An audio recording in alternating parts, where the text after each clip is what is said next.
Good morning, student. Welcome back to our science class for class 7th. This is your revision class for chapter number 13, motion and time. ठीक है, तो इससे पहले हमने chapter 12 के exercise solution के बारे में डिस्कस किया है। उसके जितने भी क्वेश्चन हैं उनको हमने एक्सप्लेन किया है। अब हम आज बात करेंगे चैप्टर नंबर 13। ठीक, चैप्टर नंबर 13 जो है आपका ये मोशन एंड टाइम, इसके सारे इंपॉर्टेंट क्वेश्चन या कहें कि जो एक्सरसाइज के क्वेश्चन है उन पर हम बात करेंगे। तो देखो यहाँ पर फर्स्ट क्वेश्चन आपका क्या कह रहा है बेटा, इसमें question number 1, classify the following as motion along a straight line, circular और अ ऑसिलेटरी मोशन। तो हमने आपको जो है 3 टाइप ऑफ मोशन हमने बताए थे, है ना। स्ट्रेट लाइन मतलब जिसको हमने कहा था लीनियर मोशन, और सर्कुलर मोशन, और एक था ऑसिलेटरी मोशन जिसको पीरियोडिक मोशन भी अपन कहते हैं। ठीक है, तो सबसे पहले देखो इसमें क्या कह रहा है कि question number 1, motion of your hand while running. जब हम दौड़ते हैं तो हम क्या करते हैं, अपने हैंड को पीछे आगे, मतलब आगे पीछे, बैक एंड फोर्थ लेकर जाते हैं, है ना। तो हमने बताया था कि बैक एंड फोर्थ जब कोई भी चीज़ वर्क करती है तो वो किस तरह का मोशन है, वो है आपका ऑसिलेटरी मोशन। ठीक है, फिर सेकंड क्या कह रहा है इसमें, motion of a horse pulling a cart on a straight line. अब स्ट्रेट लाइन में जब मोशन हो तो उसको अपन क्या कहते हैं, लीनियर मोशन, है ना। ये हमने आपको बहुत बताया था कि जो स्ट्रेट मोशन करते हैं उसको लीनियर मोशन कहते हैं। एंड थर्ड क्या कह रहे हैं, motion of a child in a merry go round. Merry go round मतलब वो क्या है, इस तरह से राउंड राउंड वो चाइल्ड जो है वो मूव करेगी, मतलब क्या है, ये सर्कुलर मोशन का एग्जाम्पल है।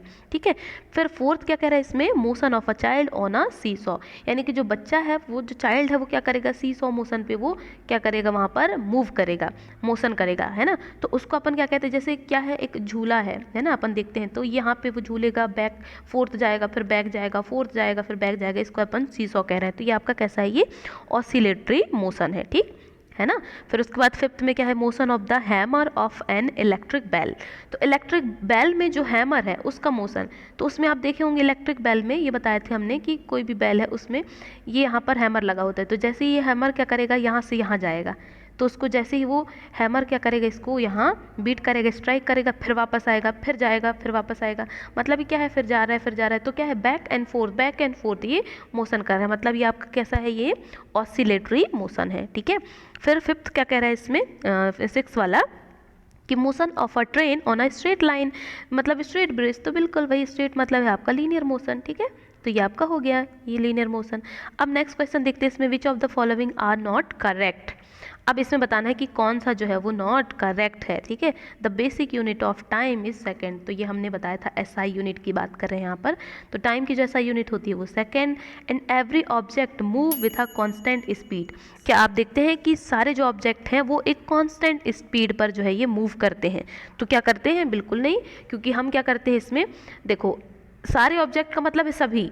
अगर जैसे कोई क्या है आपका हॉर्स है, हॉर्स जो है वो स्ट्रेट लाइन में वहाँ पर क्या है, मूव कर रही है, हो सकता है कोई कार वो मूव कर रही है, तो क्या वो कांस्टेंट स्पीड में होती है, तो बिल्कुल नहीं, उनकी जो स्पीड है वो हमेशा वेरिएबल होती है, मतलब चेंजेबल।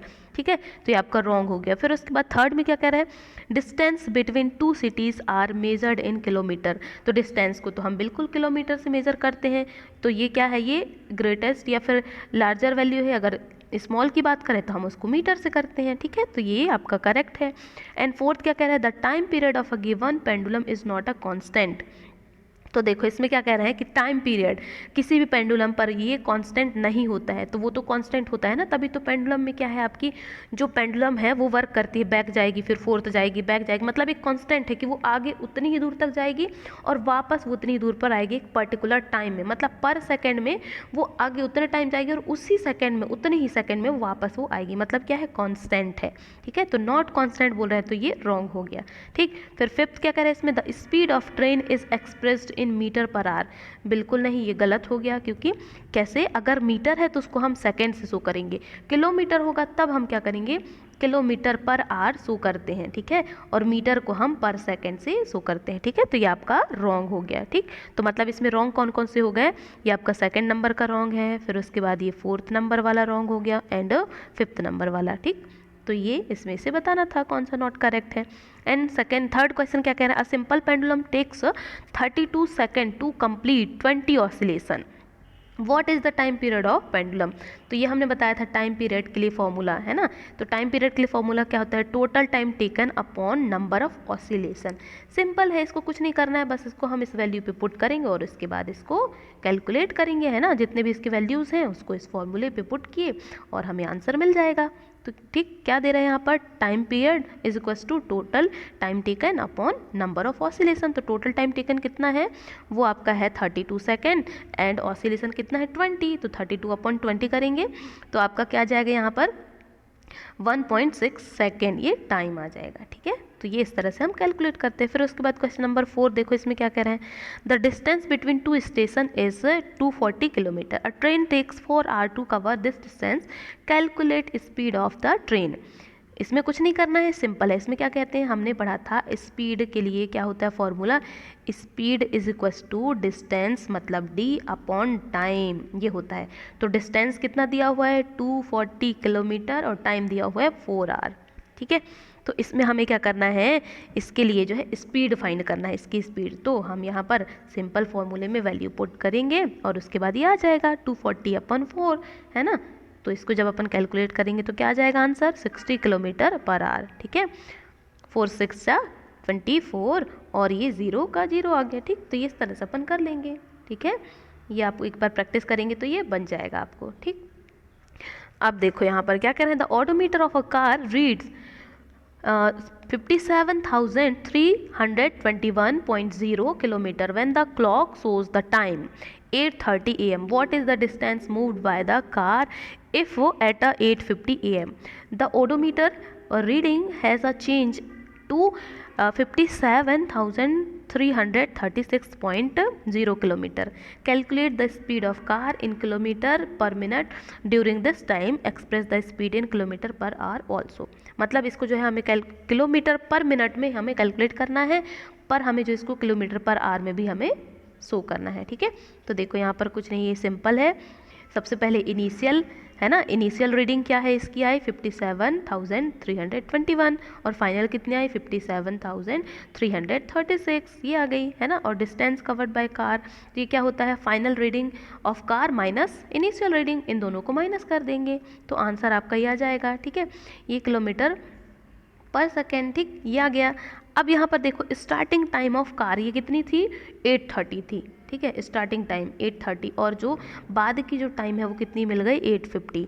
तो इसमें हम टाइम टेकन जो है हम कार में हम ले लेंगे तो ये कितना आ जाएगा 20 मिनट, है ना। 20 मिनट क्यों, क्योंकि देखो ये 30 से जब ये 50 गई तो 20 मिनट ही यहाँ ये क्या हो गया, ये आगे बढ़ी, है ना, तो 20 मिनट हो गई।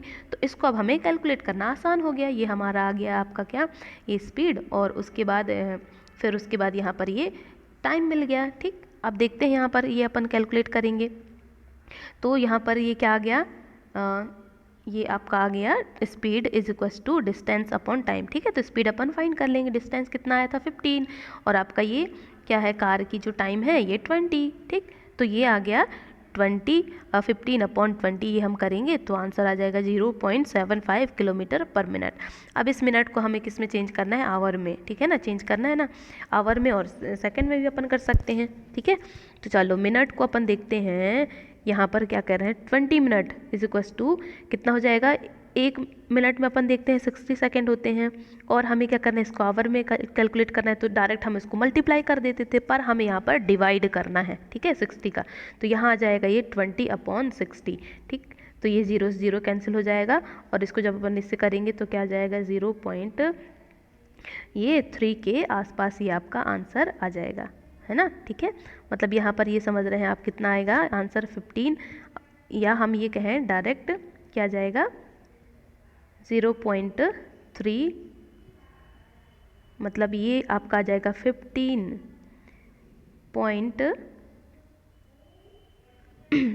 सॉरी इसमें ये आंसर आ जाएगा 15 और यहाँ ये अपॉन में दे दिया है इसको 0.3 किलोमीटर पर आवर। ठीक है, मतलब किलोमीटर पर आवर ये आपका आंसर आ जाएगा।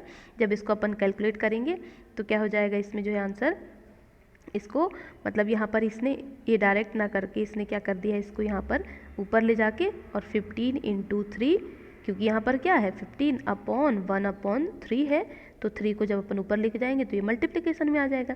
तो जब इसको मल्टीप्लाई करेंगे तो 15 3 जा 45, तो ये आंसर आ जाएगा 45 किलोमीटर पर आवर। ठीक है, इस तरह से आपका ये आंसर आ जाएगा। ठीक, तो अब यहाँ पर देखो नेक्स्ट क्वेश्चन यहाँ पर क्या कह रहा है, Salma takes 15 minute from her house to reach her school on a bicycle. If the bicycle has a speed of 2 metre per second, calculate the distance between her house and the school. इसमें हमें जो है ये distance calculate करना है। हमें दो चीज़ें गिवन है, क्या है टाइम दिया हुआ है और एक आपका दिया हुआ है स्पीड। ठीक है, तो सबसे पहले यहाँ पर देखो टाइम क्या है, मिनट में है, और यहाँ पर जो आपका स्पीड है क्या है, मीटर पर सेकंड में। तो मिनट को हमें किस में चेंज करना है, सेकंड में। ठीक है, तो मिनट को जब हम सेकंड में चेंज करेंगे तो डायरेक्ट हम क्या कर देंगे, 60 का मल्टीप्लिकेशन कर देंगे 15 से, तो आपका आंसर आ जाएगा 90 सेकेंड। ठीक है, ये आ गया 90 सेकेंड। अब ये हमें दो चीज़ें मिल गई, इक्वल वैल्यू है या फिर इक्वल यूनिट के साथ। ठीक है, तो अब हम इसको आसानी से कैलकुलेट कर सकते हैं डिस्टेंस अपॉन टाइम लेकर के। तो स्पीड है और फिर आपका टाइम है, तो इन दोनों को एक तरफ लेके आ जाएंगे, जिसको हमें कैलकुलेट करना है उस साइड में कर देंगे, है ना। तो स्पीड कितनी है 2 इंटू टाइम कितना दिया हुआ है 90। जब इसको अपन करेंगे तो आंसर कितना आ जाएगा, 2 9 जा 18, 180। ये आपका क्या आ जाएगा, मीटर, है ना, 180 मीटर ये आपका आंसर आ जाएगा। ठीक, तो इस तरह से अपन ये कर सकते हैं। ठीक है, ये इस तरह से आंसर आ जाएगा आसानी से। ठीक, अब और अगर चाहें तो इसमें डिस्टेंस का वर्ड देखो, यहाँ पर ये मीटर में दे दिया है। ठीक, यहाँ पर एक डिजिट ज़्यादा एक्स्ट्रा ले लिए हैं, ये एक डिजिट नहीं बल्कि ये क्या आ जाएगा, यहाँ पर ये आंसर ये आ जाएगा 180 मीटर। ठीक है, अब इसको अगर अपन किलोमीटर में चेंज करना चाहें तो आप किलोमीटर में भी कर सकते हैं। ठीक, तो ये आपका आंसर है। अब यहाँ पर देखो नेक्स्ट क्वेश्चन है, so the shape of the distance time graph for the motion in the following cases. ठीक है, इसमें क्या करना है, हमें जो है ये डिस्टेंस टाइम ग्राफ के लिए यहाँ पर शो करना है कि किस केस में आपका डिस्टेंस टाइम ग्राफ क्या है। ये अ car moving with a constant speed, इसके लिए कांस्टेंट स्पीड के लिए हमें ये शो करना है। And car park on a side road पे पार्क है, उसके लिए हमें क्या करना है, ये ग्राफ बनाने हैं। ठीक है, कांस्टेंट स्पीड वाला तो हमने बताया था, यूनिफॉर्म मोशन वाला, है ना, तो ये आपका इसी तरह से बनेगा यूनिफॉर्म वाला। ठीक, इस तरह से ये बनेगा। और उसके बाद जो आपका क्या है, कार जो है आपकी क्या है, रुकी हुई है या फिर पार्क्ड है, तब उस टाइम पे आपका जो ग्राफ है कुछ इस तरह से बनेगा। ठीक, तो ये है, क्योंकि टाइम क्या है, टाइम आपका चेंजेबल है बट डिस्टेंस जो है वही है वो, है ना। तो इस तरह से आपकी जो है ये इस तरह से बनते जाएगा, टाइम जो है ये बढ़ते जा रहा है। ठीक, तो ये आपका ये ग्राफ बन जाएगा इस तरह।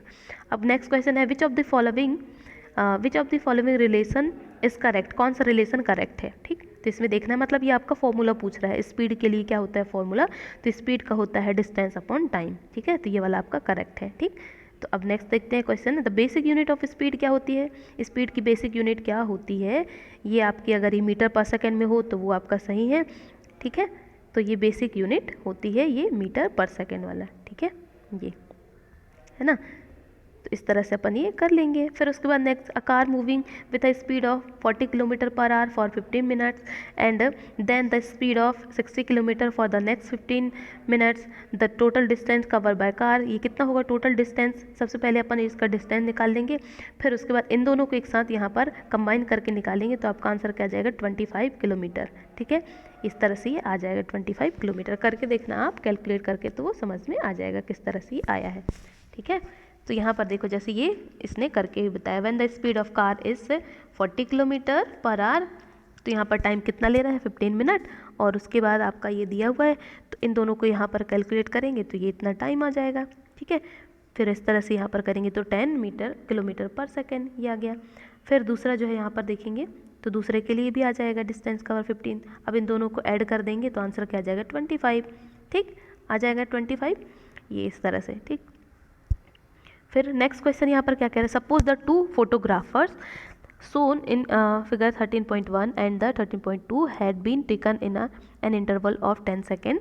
If a distance of 100 meter is shown by 1 centimeter in this photograph, calculate the speed of the fastest car. इसमें जो है फास्टेस्ट कार की जो है क्या है स्पीड यहाँ पर कैलकुलेट करना है। ठीक, तो यहाँ पर ये वैल्यू गिवन है, इसमें अपन ये फॉर्मूला जो है speed is equal to distance upon time, इसमें अपन ये जो आपके फॉर्मूले में वैल्यू पुट करेंगे तो इसका आंसर ये आसानी से आ जाएगा। ठीक है, तो इसको कैलकुलेट करके देखेंगे आप लोग तो ये बन जाएगा। ठीक, तो ये बहुत ही आसान है ना।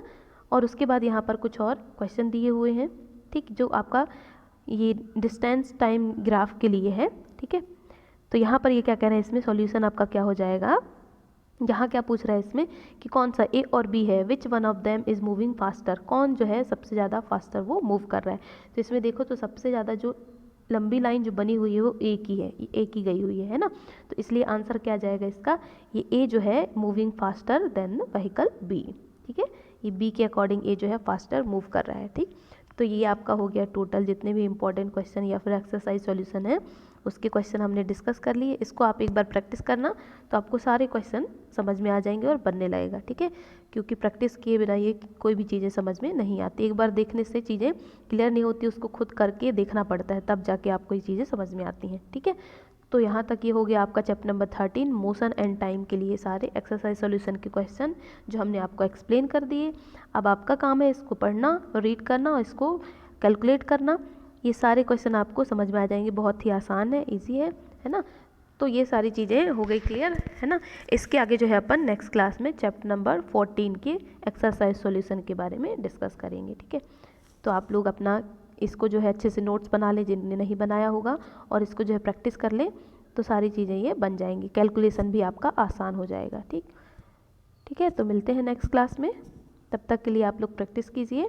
आई होप आपको ये सारी चीज़ें क्लियर हो जाएंगी। Thank you and have a good day.